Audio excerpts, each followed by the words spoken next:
信同唔信，好多時都在乎究竟我哋有冇一份依靠嘅心同埋接納。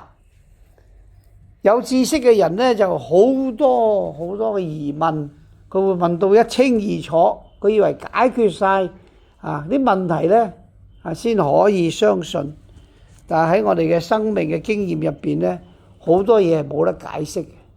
所以信係一份恩典，係上主俾我哋嘅一份禮物，一齊喺度聽道理。但係到最後呢，就唔係個個都領洗。咁有時都會問大家都一齊聽啦，都聽晒㗎啦，都明啦，咁點解唔會有呢個決定呢？咁個原因就係每個人都有自己嘅想法，自己嘅取捨。所以耶穌同法利賽人嘅對話呢，時常都俾我哋明白到，當我哋嘅心係硬嘅時候，當我哋有自己嘅立場，有晒我哋自己嘅睇法呢，講乜嘢呢都聽唔入耳，都唔願意接受。